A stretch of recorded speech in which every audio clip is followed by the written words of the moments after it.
ગમે તે હોય પણ કાવ્ય બોલવાનું શરૂ કરે એટલે તે ચૂપ થઈ જાય. હવે દિવસે દિવસે કાવ્ય વધારે સુંદર થતી જતી હતી. શું કામ મારી જિંદગી બગાડી, તમારી ઈ સગલી વગર નહોતું જીવાતું, તો શું કામ મને લાવ્યા, થઈ ગયા હોય મોટા વિજોગણ, તો લઈ આવો ને મસાણમાંથી પાછી આવતી હોય તો. બિપિન આગળ ચાલતો હતો. જાન્યુઆરી મહિનો હતો. જામતા શિયાળાની ઉઘડતી સવાર હતી. ઠંડી ચારે તરફ વેરાયેલી હતી. આમ તો ઘણા સમયથી પ્રોફેસર બિપિનના ગામડે આવવાનું કહેતા. ગામડાની હવાનો આનંદ માણવા એમનું મન ખૂબ જ ઉત્સુક રહેતું. પરંતુ દરેક વખતે કોઈને કોઈ અવરોધ તેમને અહીં આવતા અટકાવી દેતો હતો. ગયા શિયાળામાં તો ખુદ બિપિન જ સામેથી પ્રોફેસર સાહેબને તેડવા ગયો હતો. પરંતુ તે બારણું ખોલ્યા વગર જ છેક પ્રોફેસર સાહેબના ઘરેથી પાછો વળી ગયેલો. અંદર કોકિલા બહેન તાડૂકતા હતા. તમે મને સાવ મૂર્ખી નહીં માનતા, સમજ્યા? સાચું થોડું કોઈને કહેવાય, પ્રોફેસર સાહેબે કટાક્ષ કર્યો. ન જ કહેવાય ને. બોલી નાખ્યા પછી કાંઈક ભૂલ કરી હોય એવું ભાન થતાં કોકિલા બહેન પાછા બરડ્યા. હે, શું કીધું? સાંભળી લ્યો, આ બધા તમારા કાગળિયા બાળી દઈશ, સમજ્યા? તે બાળી દે ને, હવે શું બાકી છે? પ્રોફેસર સાહેબની હતાશા સાફ સંભળાતી હતી. કોકિલા બહેનનો રુદનમાં ફેરવાઈ જતો અવાજ હજી આવતો હતો. શું કામ મારી જિંદગી બગાડી, તમારી એ સગલી વગર નહોતું જીવાતું, તો શું કામ મને લાવ્યા, થઈ ગયા હોય મોટા વિજોગણ, તો લઈ આવો ને મસાણમાંથી. ફરીથી કોકિલાબેન બોલ્યા અને પ્રોફેસર સાહેબનો પટસંદી અવાજ બારણા બહાર ઉભેલા બિપિનને ધ્રુજાવી ગયેલો. વિશ્રાંતિનો સમય પૂરો થઈ ગયો હતો. વિદ્યાર્થીઓ હજી પણ આમ તેમ ટહેલતા હતા. જોર જોરથી શોર બકોર થઈ રહ્યો હતો. સંભળાતું નથી? એક જોરદાર હાકોટો સંભળાયો. શાળાના કમ્પાઉન્ડમાં શાંતિ રેલાઈ ગઈ. આ પરિસ્થિતિ સાવ અજાણ બિપિન ધીમા પગલે વર્ગખંડમાં ગયો. ભણવા આવ્યા છો કે રાજકુમાર? હાકોટો કરનાર માણસે કરડાકીથી પૂછ્યું. જી, પણ ગામડેથી આવું છું. આજે ત્રીજો જ દિવસ છે. અહીં મને અતડું લાગે છે. ડરી ગયેલો બિપિન સળંગ બોલી ગયો. બિપિનની આંખમાં આવેલી સચ્ચાઈ પ્રોફેસર સાહેબથી વંચાઈ ગઈ હોય એમ. પછી ગમે તે પણ હોય, તેમનો ગુસ્સો ઠંડો થઈ ગયો. તેમને નામ ઠામ પૂછ્યા અને તેમને બિપિનમાં રસ પડ્યો. બિપિનની ગામઠી ભાષામાં રસ પડ્યો. તેની ભાષામાં માટીની મીઠી સુગંધનો અહેસાસ થયો ને ત્યારથી જ સાહેબ સાથેનો વ્યક્તિગત પરિચય થયેલો અને ત્યારબાદ મિત્રતામાં ફેરવાયો હતો. અંદર વાસણ અફડાવાના અવાજ સાથે બારણે ઊભેલો બિપિન પાછો સજાગ બની ગયેલો. કોકિલા બહેન હજુ તાડૂકતા હતા. શી ખબર મરી ગઈ કે મારી નાખી છે? સાહેબનો ફાટી ગયેલો અવાજ આખા ઓરડાને ધ્રુજાવી ગયો અને એક જોરદાર થપાટનો અવાજ અને કોકિલા બહેનનો રાગડો. બિપિન પરિસ્થિતિ પામી ગયો અને ત્યાંથી જ પાછો વળી ગયેલો. આ આપણું ખેતર. ઘઉંથી લહેરાતા લીલાછમ વિશાળ ખેતર પાસે બિપિન બીજી વાર ઊભો રહ્યો અને આ એક ખાલી ચાસ જોઈ જતા સાહેબને નવાઈ લાગી. આ શેઢેથી છેક સામેના શેઢે સુધી સાવ ખાલી હતો. એ ડૂલ છે, બિપિને સાવ સહજતાથી કહ્યું. એટલે કે વાવણી વખતે દંતાળના એકાદ દાંડવામાં કચરો ભરાઈ જાય અને તેમાં બિયારણ ન પડે અને ચાસ ખાલી પડે. આ ખાલી શબ્દ સાહેબના હૃદય સાથે અથડાવા લાગ્યો. તેમની આંખમાં ભૂતકાળ ઉગી નીકળ્યો. ઘઉંના ડુંડાની જેમ સાહિત્ય વિશેની ઊંડી સૂઝ સાહેબને આશ્ચર્યમાં ગરકાવ કરી દેતી. પહેલી પત્ની કાવ્યના ફટાફટ બોલી નાખવાના સ્વભાવમાં તેમને ભારોભાર ભોળ પણ દેખાતું. સાવ સહજતાથી વેરાતા શબ્દો તેમને કોમળતાના પર્યાય લાગતા. કાવ્યાને તે જોયા કરતાં તેને બોલવાનું શરૂ કરે અને તે ચૂપ થઈ જાય.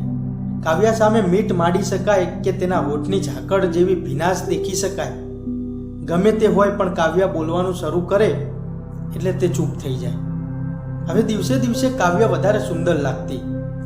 કાંઈ પણ કામ વગર પ્રોફેસર સાહેબ તેની સાથે વાત કરવા ઉત્સુક રહેતા. ઓફિસમાં બોલાવતા. સાહેબે કાવ્યા સાથે એક દિવસ લગ્ન કરી લીધા. દિવસો વર્ષો બનીને ડૂબી ગયા. ઉંમરના સરવાળામાં કાવ્યાએ ચોથા વર્ષે નમનને જન્મ આપ્યો. થોડા દિવસ પછી હોસ્પિટલથી ઘરે આવી ગયા. કાવ્યા તથા નમનની તબિયત સારી હતી. ડૉક્ટરે ઘેર જવા રજા આપી હતી. કોઈ ચિંતા જેવું નથી તેવી ખાતરી પણ આપી હતી. પણ પ્રોફેસર સાહેબના વર્તનમાં આવી ગયેલું પરિવર્તન કાવ્યા પામી ગઈ. આખો દિવસ સૂનમૂન રહે. કોલેજથી આવી ગયા બાદ પણ બારી પાસે ખુરશી નાખી અને બહારની દુનિયામાં કાંઈક ખોવાઈ ગયું હોય તેમ જોયા કરે છે. ક્યારેક કાવ્યાની આંખમાં આંખ પરોવીને એવી રીતે જોયા કરે છે કે જાણે હમણાં જ તે આંખોની દૃષ્ટિ પી જશે. એક દિવસ તો કાવ્યાએ પૂછી નાખ્યું, તબિયત સારી નથી? એવું બધું? એટલે જવા દે કાવ્યા, ડૉક્ટરને બતાવીએ. ડૉક્ટરનું તું નામ પણ ના લઈશ. પ્રોફેસર સાહેબને પરસેવો વળી ગયો. ડૉક્ટર પ્રત્યે આમ અચાનક આવી ગયેલી નફરતથી કાવ્યા ચમકી. તેને કાંઈક યાદ આવી ગયું, પણ એવું ન પણ હોઈ શકે એમ માની તેને પ્રોફેસર સાહેબને ફરીથી પૂછ્યું,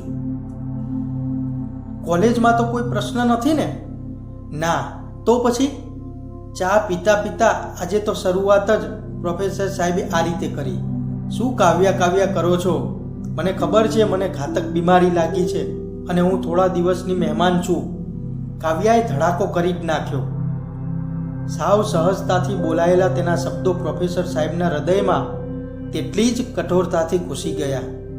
આજે પહેલી વાર કાવ્યાનો ફટાફટ બોલી નાખવાવાળો સ્વભાવ તેમને લાગણી શૂન્ય કઠોરતાનું રૂપ લાગ્યો. તેમની આંખોમાંથી ધારા છૂટી ગઈ. કેટલાય દિવસથી સંતાડેલી વાત બહાર આવી ગઈ. નમનના જન્મ વખતે ડૉક્ટરે કરેલી વાતચીત મેં સાંભળી છે. કોઈ માણસ ક્યાં અમરપટ્ટો લઈને આવ્યો છે એવું કહેતી કાવ્યા કામ કરવા લાગી જાય છે. સાવ સહજતાથી પ્રોફેસર આંખો લૂછતા ઊભા થઈ ગયા. પડદો ખસેડી બારી બહાર જોવા લાગ્યા. બહારની આખી સૃષ્ટિ પોતાના પર હલ્લો કરતી હોય એવું લાગવા લાગ્યું. બારી બંધ કરી દીધી અને બાજુના ઓરડામાં રડતા નમન તરફ વળી ગયા. આ વાતના થોડા દિવસોમાં જ કાવ્યાની કેવળ યાદો રહી ગઈ. કાવ્યાનો દેહ અગ્નિમાં વિલીન થઈ ગયો. નાનકડા નમનની નિર્દોષ આંખો કશું જ ન અનુભવી શકી. જે અનુભવ્યું તે પ્રોફેસરે જે દિવસો સુધી અનુભવ્યું અને મૂંગા રહ્યા. નમનનું રુદન તેમને અકળાવી મૂકતું. કાવ્યાની યાદ રડાવી જતી. નમનની યાચક નજરેને લીધે કે પછી અંતરનો ખાલીપો થોડો ઘણો પૂરવા ગમે તે હોય, પણ તેમને થોડા સમય બાદ કોકિલા સાથે બીજું લગ્ન કરી નાખ્યું. કોકિલા ખરેખર કોકિલા જ નીકળી. સાહિત્યથી સાવ વિમુખ. કોકિલાને અભરાઈ પર ગોઠવેલ ચોપડા પસ્તી લાગતા. વાંચનને સમયનો બગાડ સમજતી. લેખન એ બિન ઉત્પાદક ખોટનો અને નવરાનો ધંધો છે તેમ વ્યાખ્યા કરતી. ને તેમાંય જ્યારે ઘરે આવેલ કોઈ આગંતુકની સાથે થતી પ્રોફેસર સાહેબની ચર્ચામાં સાંભળવા મળતું કે આ વાર્તામાં ખરેખર તો કાવ્ય તરફની પોતાની લાગણી જ ઠાલવી છે, ત્યારે તે સમસમી જતી. સાહેબ બિપિન બોલ્યો. પ્રોફેસર સાહેબ ઝબક્યા. ઝળહળિયું બનીને આંખમાં આવી ગયેલી યાદોને ચશ્મા કાઢી અને લૂછી નાખી. તેમણે એક ચાસમાં પોતાની જાતને અમળાતી જોઈ. પડખેના ડૂલવાળા ચાસમાં કાવ્યા ખાલી પાની ચાદર ઓઢીને સૂતી હોય એવું ભાસ્યું. સાહેબને ડૂલરામાં રસ પડ્યો છે એવું લાગતા બિપિને આગળ ચલાવ્યું. ત્યાં જ અવાજ સંભળાયો. હવે ક્યાં સુધી આ ધૂળમાં આળોટવાનું છે? ગામડું એટલું બધું જ ગમતું હોય તો નોકરી મૂકી અને 2 બળદ લઈ લો અને મંડી પડો આ ખેતર ખેડવા. છોકરોય બાપ ઉપર ગયો છે, એ નીકળવાનું નામ નથી લેતો. કોકિલાબહેન ગુસ્સાથી લાલચોળ હતા, બરડતા હતા. બિપિનના સ્વજનો આ વર્તનથી આવાક થઈ ગયા. કશું જ ન બન્યું હોય તેમ પ્રોફેસર સાહેબે બિપિનના ખભે હાથ મૂક્યો અને બોલ્યા, વાર્તા ને? વાર્તા તો લખાઈ તો ગઈ છે પણ પ્રગટ નથી કરી, એટલું જ.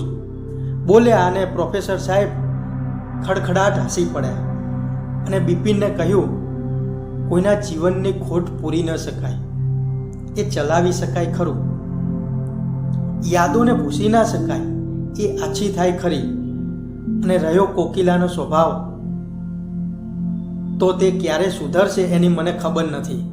અને પ્રોફેસર સાહેબ બિપિનની સાથે ગામડાની સફરમાં નીકળી જાય છે. મિત્રો, ચેનલને લાઈક, શેર અને સબસ્ક્રાઈબ કરવા વિનંતી. આભાર.